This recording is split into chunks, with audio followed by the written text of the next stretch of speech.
إن هذا القرآن يهدي للتي هي أقوم. الحمد لله نحمده ونستعينه ونستغفره ونعوذ بالله من شرور أنفسنا ومن سيئات أعمالنا من يهده الله فلا مضل له ومن يضلل فلا هادي له وأشهد أن لا إله إلا الله وحده لا شريك له وأشهد أن محمدا عبده ورسوله صلى الله عليه وسلم.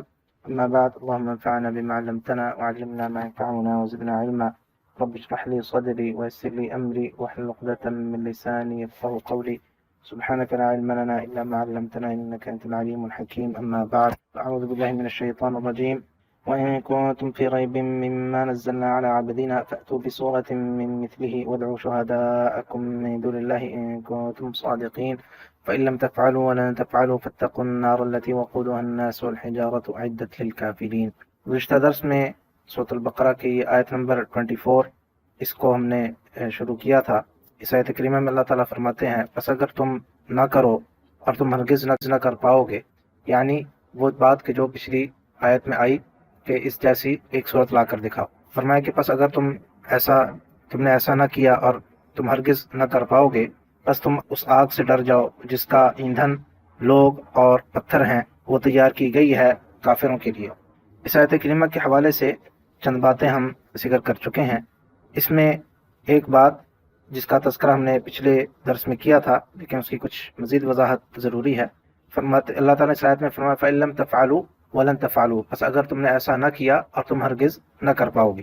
یہ بات ہم ذکر کر چکے کہ لم تفعلوا، تفعلوا جو ہے یہ فعل مضارع ہے، اس سے پہلے جب لم آتا ہے تو یہ ماضی کا صیغہ بن جاتا ہے، ماضی کی نفی ہوتی ہے، اور جب لن آتا ہے تو مستقبل کی نفی ہوتی ہے۔ تو لم تفعلوا اگر تم نے ماضی میں ایسا نہ کیا، اور لن تفعلوا اگر مستقبل میں تم ایسا نہ کر پاؤ گے، اور لن یہ تاکید کے لیے آتا ہے، نفی کے لیے، کہ تم ایسا ہرگز نہیں کر سکو گے۔ یہ ایک بات اور کہ جو ہم نے ذکر کی تھی کہ یہاں پر اللہ تعالیٰ نے تفعلوا فرمایا ہے، جبکہ پچھلی آیت میں کیا تھا فأتوا بسورۃ من مثلہ، وہاں پر فأتوا تھا، یہاں پہ تفعلوا ہے۔ تو اس کی حکمت کیا ہے؟ بعض مفسرین نے لکھا کہ یہ اختصار کے لیے ہے، کیونکہ اگر وہی بات ہوتی تو یہاں پر آتا کہ فإن لم تأتوا بسورۃ من مثلہ، پورے بات کہنے پڑتی۔ اگر صرف تأتوا ہوتا تو تأتوا سے بات سمجھ میں نہ آتی، پھر تأتوا کے ساتھ وہی جو پچھلی آیت میں ہے فإن لم تأتوا بسورۃ من مثلہ ولن تأتوا بسورۃ من مثلہ، اس طرح کا اگر ایسا ہوتا، یہ صرف مثال کے لیے ہے، ورنہ قرآن جو آیا ہے وہ اس کو ویسے ہی لیکن سمجھانے کے لیے۔ تو اگر وہ انداز ہوتا تو وہ پورا لمبی بات دوبارہ دہرانی پڑتی، تو اس کے اختصار کے لیے یہاں پر اللہ تعالیٰ نے جو فعل ہے وہ چینج کر دیا کہ فإن لم تفعلوا، اگر تم نے ایسا نہ کیا، کیسا نہ کیا جو پیچھے گزر چکا، تاکہ بات مختصر ہو جائے۔ ایک اور بات فرمایا فاتقوا النار، بس تم اس آگ سے ڈر جاؤ جس کا ایندھن لوگ اور پتھر ہیں۔ یہاں پر دیکھیے النار جو ہے، یہاں پہ اس کے ساتھ الف لام لگا ہوا ہے، بس اس آگ سے، تو النار الف لام کے ساتھ یعنی یہ معرفہ ہو گیا۔ تو معرفہ کا معنی یہ ہے کہ جیسے معرفہ تبھی استعمال ہوتا ہے کہ جو سننے والا ہو اس کو معروف ہو، اس کے بارے میں اس کو پتہ ہے۔ فرمایا وہ آگ کون سی آگ ہے؟ یہاں پر بعض مفسرین نے یہ بات لکھی کہ یہاں پر معرفہ کیوں آیا ہے، کہ اس کا معنی یہ ہوا کہ جو مخاطب ہے ان کو اس آگ کا پتہ ہے۔ پتہ کیسے ہے؟ اس بارے میں مختلف اقوال انہوں نے ذکر کیے، کہا کہ یا تو ان کو اہل کتاب سے پتہ چل گیا ہوگا، کیونکہ قرآن میں تو یہ پہلا مقام ہے جہاں پہ آگ کا تذکرہ آ رہا ہے، تو النار کیوں کہا کہ وہ آگ جس کا تمہیں معلوم ہے۔ کیسے معلوم ہے؟ تو مفسرین نے لکھا کہ یا تو ان کو اہل کتاب سے پتہ چل گیا ہوگا، یا نبی کریم صلی اللہ علیہ وسلم نے ان سے اس کا تذکرہ اس سے پہلے کیا ہوگا، یا اپنے یعنی احادیث میں یا اپنے اقوال میں، یا اس آیت کے نزول سے پہلے قرآن میں اس کا تذکرہ آ چکا ہوگا، کیونکہ یہ صورت کیا ہے؟ مدنی صورت ہے، اس سے پہلے مکی صورتیں آ چکی ہیں۔ اور بعض مفسرین کی رائے یہ ہے کہ اس سے یہاں پر النار اس لیے آیا کیونکہ اس سے ملتی جلتی بات پہلے گزر چکی ہے جو کہ سورۃ التحریم میں آئی ہے۔ تو دیکھیے ذرا سورۃ التحریم کو نکالیے، سورۃ التحریم آیت نمبر 6، پیج نمبر 560 یا 561 ہوگا، 28واں سپارہ کی آخری صورت ہے، سورۃ الملک سے پہلے، اور سورۃ التحریم ہے یہ آیت نمبر 6۔ اس آیت میں اللہ تعالیٰ فرماتے ہیں یا ایھا الذین آمنوا قوا انفسکم واہلیکم نارا وقودها الناس والحجارہ۔ تو یہاں پر دیکھیے کہ بات وہی ہے کہ اے لوگوں جو ایمان لائے ہو، اپنے آپ کو اور اپنے اہل و عیال کو اس آگ سے بچاؤ جس کا ایندھن لوگ اور پتھر ہے۔ وہی یعنی الفاظ ہیں، وہی انداز بیان ہے، لیکن یہاں پر کیا ہے، نارن آیا ہے، وہاں پہ النار آیا ہے. تو نارن نکرہ ہے، النار معرفہ ہے. تو جب ایک دفعہ نکرہ بتا دے وہ آگ کے جس کا ایندھن لوگ اور پتھر ہیں، یہاں پر اس کا تعارف ہو گیا اس آیت میں، تو اس لیے دوسری آیت میں النار کہا، وہ آگ جس کا تمہیں بتایا جا چکا. تو بعض علماء کے نزدیک یہ آیت جو ہے یہ پہلے نازل ہوئی اور سورۃ البقرہ کی آیت بعد میں، حالانکہ اور بعض مفسرین نے لکھا کہ یہ آیت جو ہے یہ مکی ہے، حالانکہ یہ صورت جو ہے سورۃ التحریم میں مدنی صورت ہے، اور بظاہر اس صورت کا نزول جو ہے وہ سورۃ البقرہ کے بعد ہوا ہے، کیونکہ سورۃ التحریم کا جو سبب نزول ہے، جو واقعہ اس کے بارے میں آتا ہے، وہ بعد میں واقع ہوا. اور سورۃ البقرہ مدنی صورتوں میں سے ابتدائی صورتوں میں سے ایک صورت ہے. جب نبی کریم صلی اللہ علیہ وسلم ہجرت کر کے آئے مدینہ، اس کے ابتدا میں جو صورتیں نازل ہیں یعنی شروع کے دور میں، ان میں سے ایک صورت یہ سورۃ البقرہ تھی. واللہ عالم، یہ مختلف مفسرین کے اس بارے میں اقوال ہیں کہ اس وجہ سے یہاں پر النار آیا، کہ یا تو اہل کتاب سے ان کو معلوم ہو چکا تھا یا نبی کریم صلی اللہ علیہ وسلم پہلے بتا چکے تھے، یا مراد یہ ہے کہ یہ آیت پہلے نازل ہو گئی تھی. تو اس آخری قول کے مطابق یہ آیت جو ہے یہ پہلے نازل ہوئی، اور بقیہ سورۃ تحریم جو ہے وہ بعد میں نازل ہوئی. واللہ عالم. فرمایا فاتقوا النار التي وقودها الناس والحجارہ، اس کا ایندھن جو ہے وہ لوگ ہیں اور پتھر ہیں.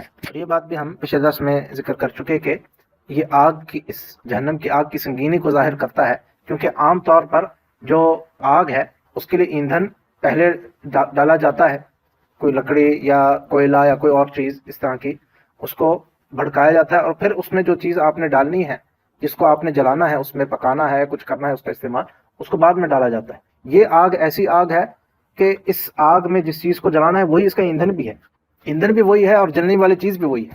تو اس کی سنگینی ظاہر ہوتی ہے کہ کتنی شدید ہے، کہ اس کو کا تو ایندھن ہی یہ ہے، یہ تو بھڑکائی ہی ان چیزوں سے جائے گی. اور اس کی شدت جو ہے آگ کی وہ کیسی ہے، وہ ہم نے پچھلے درس میں ذکر کیا تھا کہ نبی کریم صلی اللہ علیہ وسلم کی صحیح حدیث ہے، فرمایا کہ یہ جو دنیا میں جو آگ ہے وہ جہنم کی آگ کے مقابلے میں اس کے 70 حصوں میں سے ایک حصہ ہے. تو فرمایا کہ اس آگ کو کے ساتھ 69 حصے 69 حصے اور شامل کرو، اور ہر آگ ایسی ہو جیسے کہ دنیا کی آگ ہے، جتنی تیز وہ ہے، جتنی وہ سخت گرم ہے، اس جیسی 69 حصے اور لے کر آؤ، اتنی جو آگ ہوگی وہ جہنم کی آگ اتنی تیز ہے. اس میں جو فرمایا وقودها الناس والحجارہ، اور جو اس کی ان کا ایندھن جو ہے وہ لوگ اور پتھر ہیں. پتھر سے مراد ہم نے ذکر کیا تھا پچھلے درس میں کہ 3 مختلف اقوال علماء نے ذکر کیے ہیں. ایک قول یہ ہے کہ پتھر سے مراد ان کے معبودات ہیں، جن کو انہوں نے، جو بت ہیں ان کو جو پتھر سے وہ بناتے ہیں، ان کو بھی ان کے ساتھ جہنم میں ڈالا جائے گا. دوسری رائے یہ ہے کہ اس سے مراد وہ گندک کا پتھر ہے، سلفر کا پتھر ہے، کہ جس سے آگ کو بھڑکایا جائے گا. اور تیسرا، اور اسی دوسرے قول ہی کا ایک سب پارٹ کہہ لیجئے، کہ بعض نے کہا کہ وہ ہے تو وہ گندک کا پتھر سلفر کا، لیکن وہ خاص پتھر ہے، وہ دنیاوی سلفر نہیں ہے، وہ اللہ کی بنائی ہوئی ہے، کہ جو خاص اس آگ کے لیے بنی، جو اس سے زیادہ شدید ہوگی. اور تیسرا قول حجارہ سے مراد فرمایا کہ سونا اور چاندی ہے جو اللہ کی راہ میں خرچ نہ کیا جائے، جس میں اللہ کا حق نہ دیا جائے، زکوٰۃ جس کی نہ دی جائے، اس کو بھی ڈالا جائے گا. تو یہ 3 مختلف اقوال ہیں، اور ان میں سے 2 اقوال کی دلیل ہمیں قرآن کریم ہی میں ملتی ہے. جو پہلا قول ہے کہ اس سے مراد ان کے معبودات ہیں جو انہوں نے پتھر سے وہ بناتے تھے، بت وغیرہ، اس کی دلیل ہمیں سورۃ الانبیاء اور اس کی آیت کریمہ نمبر 98 میں ملتی ہے. اس میں اس آیت کریمہ میں اللہ تعالیٰ فرماتے ہیں انکم وما تعبدون من دون اللہ حصب جہنم انتم لہا واردون. فرمایا انکم وما تعبدون من دون اللہ حصب جہنم، یقیناً تم بھی اور جن کی تم اللہ کے سوا عبادت کرتے ہو، وما تعبدون من دون اللہ حصب جہنم، وہ جہنم کا ایندھن ہے. حصب جہنم کا معنی ہے کہ جہنم کا ایندھن ہے. انتم لہا واردون، تم یقین اس میں ڈالے جاؤ گے. تو اس آیت میں کیا ثابت ہوا کہ تم بھی اور جن کو تم اللہ کے سوا جن کی بات کرتے تھے، ان سب کے سب کو جہنم میں اللہ تعالیٰ ڈالیں گے. لیکن اس آیت، یہ جو آیت یہاں پر آئی ہے، اس میں اللہ تعالیٰ نے آگے جا کے آیت نمبر 101 میں اس کی وضاحت کر دی کہ ان الذین سبقت لهم من الحسنى اولئک عنہا مبعدون، یقین وہ لوگ کہ جن کے لیے ہمارے اس سے پہلے سبقت لهم، ان کے لیے اس سے پہلے فیصلہ ہو چکا تھا حسنہ کا یعنی جنت کا، تو وہ اولئک عنہا مبعدون، وہ ان سے اس سے دور رہیں گے. یہ وضاحت جو ہم سورۃ الانبیاء کہتے ہیں اس میں اس لیے آئی ہے کہ پچھلی آیت میں کیا تھا کہ جس کی تم عبادت کرتے ہو تم بھی اور جس کی تم عبادت کرتے ہو ان سب کے سب کو جہنم میں ڈالا جائے گا. تو سوال پیدا ہوتا ہے کہ لوگ تو حضرت عیسیٰ کی بات بھی کرتے ہیں، لوگ تو حضرت عیسیٰ کی بات بھی کرتے ہیں، تو اس کے لیے وضاحت آئی کہ نہیں، اس سے مراد وہ نہیں ہے، وہ ایسے لوگ کہ جو یعنی تمہارے جو بت وغیرہ ہیں یا جو ایسے لوگ ہیں جن کی تمہیں بات کرتے ہو اور وہ خود بھی اپنی عبادت کے بارے میں انہوں نے حکم دیا یا وہ اس سے خوش ہوئے یا وہ دین اسلام پر نہیں تھے، تو ان کو ڈالا جائے گا۔ جیسے مثال کے طور پر فرعون ہے، فرعون کو ڈالا جائے گا، وہ اس کی عبادت کی جاتی تھی یا اس نے ربوبیت کا دعویٰ کیا تو اس کو ڈالا جائے گا۔ لیکن حضرت عیسیٰ علیہ السلام یا بہت سے لوگ ہمارے ہاں اللہ ان کو ہدایت دے، حضرت عبد القادر جیلانی، ان کو معبود بناتے ہیں، وہ کہتے ہیں جو وہ تو غوث ہیں، فلاں ہیں فلاں ہیں۔ حضرت عبد القادر جیلانی بہت ہی نیک آدمی تھے، بہت ہی موحد تھے، تو ان کو تو جہنم میں نہیں ڈالا جائے گا۔ یا بہت سے لوگ اللہ ان کو ہدایت دے، نبی کریم صلی اللہ علیہ وسلم کو اپنا معبود بناتے ہیں، ان سے دعائیں مانگتے ہیں، ان سے التجا کرتے ہیں، تو یہ مراد ہے۔ تو بہرحال جو ہم اپنے موضوع پر واپس آتے ہیں کہ یہ جو آیا ہے کہ پتھر جو ہے وہ اس کا ایندھن بنیں گے، تو اس کی دلیل یہ ہے کہ اس کا ایک قول ہم نے کہا کہ ان کے معبودات ہیں، تو اس کی دلیل یہ آیت ہے کہ ان کے معبودات جن کی وہ عبادت کرتے تھے ان کو بھی جہنم میں ڈالا جائے گا، پتھر والے معبودات ان کو بھی ڈالا جائے گا، اس آیت سے ثابت ہوتا ہے۔ اور ایک اور قول جو ہم نے کہا کہ بعض مفسرین نے کہا کہ وہ اس سے مراد وہ سونا اور چاندی ہے۔ یہ پتھر کون سا پتھر ہے؟ سونا اور چاندی ہے جس کی زکوٰۃ نہ دی جاتی ہو یا اس میں جو اللہ کا حق ہے اس کو نہ ادا کیا جاتا ہو۔ اس کا تذکرہ بھی سورۃ التوبہ میں آتا ہے، 34 اور 35 دونوں آیات ہیں۔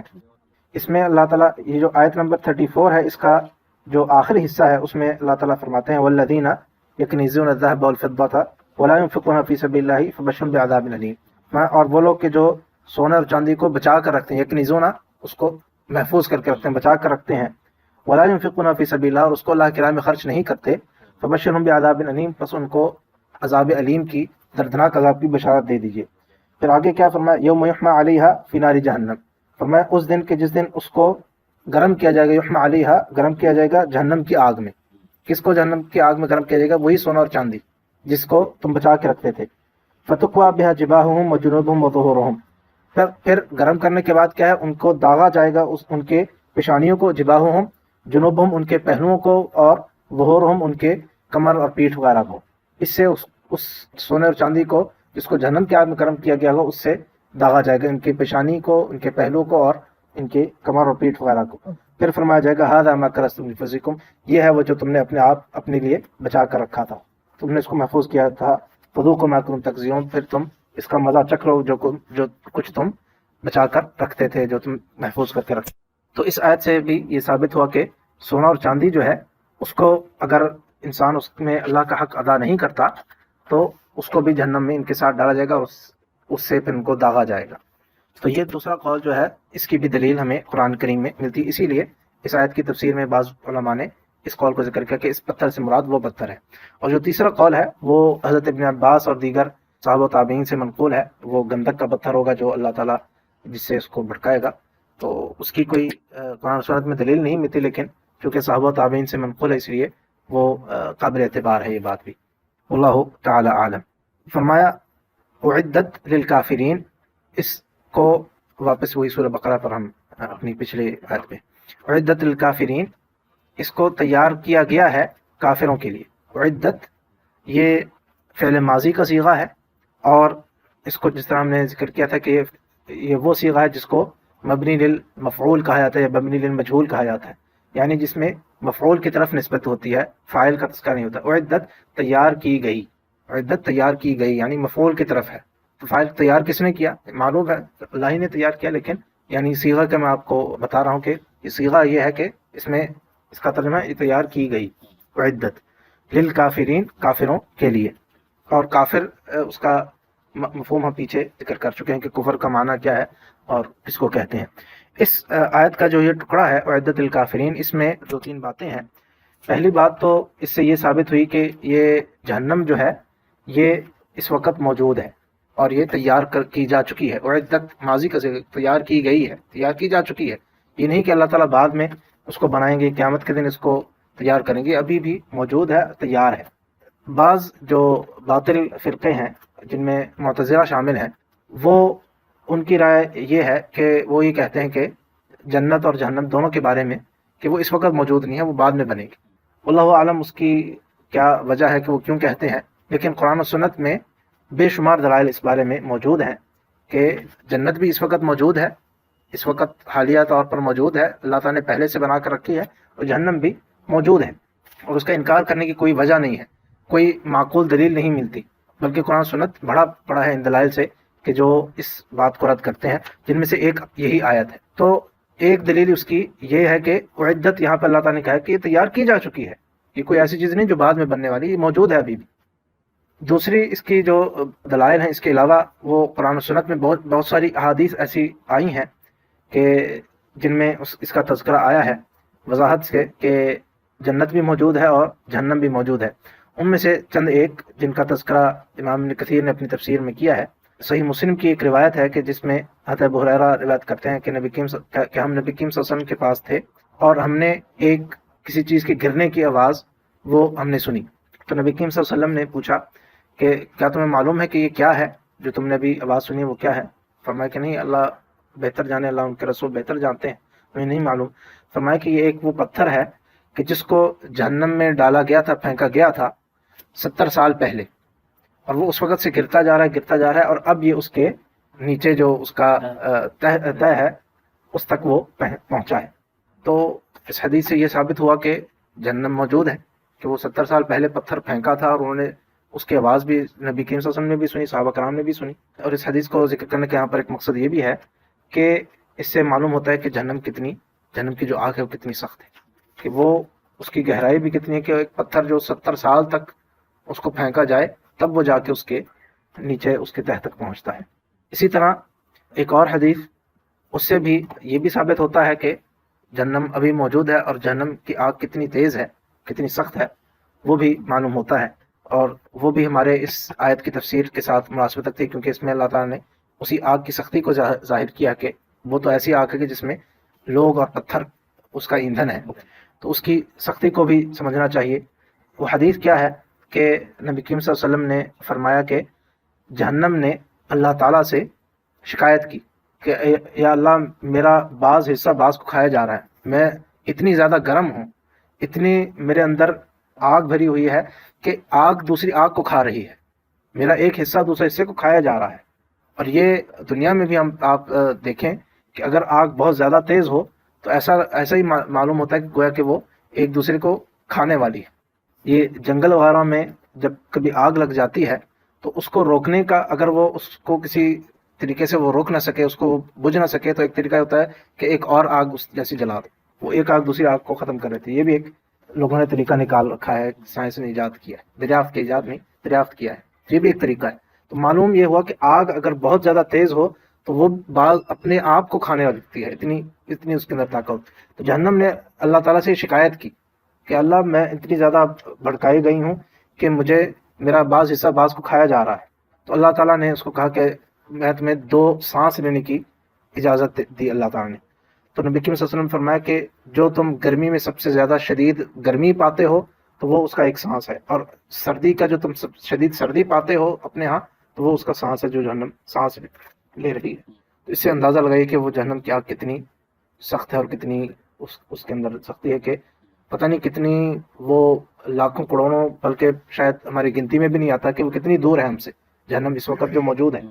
لیکن جب وہ جہنم صرف سانس لیتی ہے تو اس کی گرمی ہمیں محسوس ہوتی ہے، اور اسی طرح اس کی سردی بھی ہمیں محسوس ہوتی ہے۔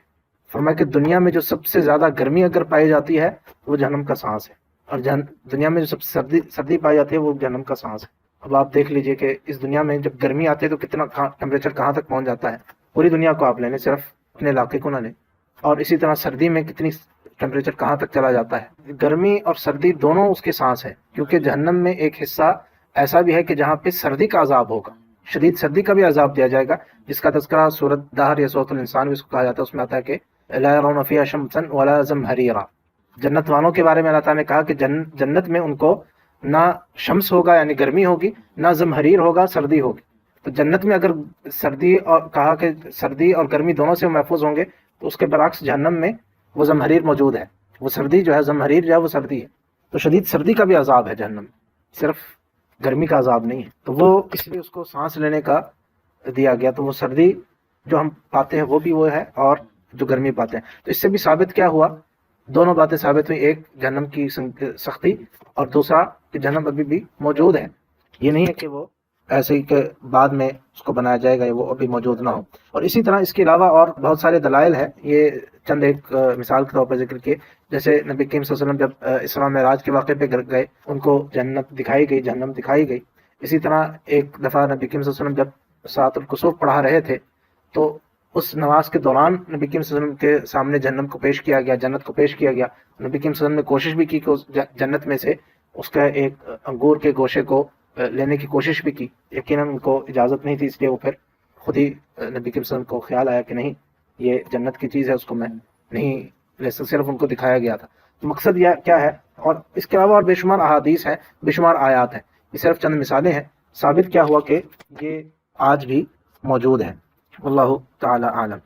ایک اور بات جو اسی آیت کے ٹکڑے میں ثابت ہوتی ہے کہ اعدت للکافرین، کہ کافروں کے لیے تیار کی گئی ہے، تو معلوم کیا ہوا کہ اس کے اصل اس میں رہنے والے، ہمیشہ رہنے والے کون ہیں؟ وہ کافر ہیں۔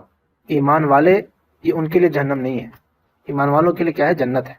اور اس سے یہ ثابت ہوا ہے، علماء نے لکھا کہ اس سے یہ ثابت ہوتا ہے کہ اگر ایمان والا ہے، اگر وہ اپنے گناہوں کے وجہ سے کسی وجہ سے جہنم میں اس کو ڈال بھی دیا جائے تو اس میں ہمیشہ نہیں رہے گا، یہ اس آیت سے ثابت ہوتا ہے، ہمیشہ وہ رہنے والے۔ احادیث سے تو ہمیں معلوم ہے ہی کہ جہنم سے اللہ تعالیٰ کہیں گے کہ جس کے دل میں رائی کے دانے کے برابر بھی اگر ایمان ہے تو اس کو نکال لو، وہ احادیث اپنی جگہ پہ، لیکن اس آیت سے بھی یہ بات ثابت ہوتی ہے کہ یہ جہنم جو ہے حقیقت میں کن کے لیے ہے؟ کافروں کے لیے ہے، وہ ایمان والوں کے لیے نہیں ہے۔ ہم اگلے درس میں بات کو آگے بڑھائیں گے۔ وآخر دعوانا الحمد للہ رب العالمین۔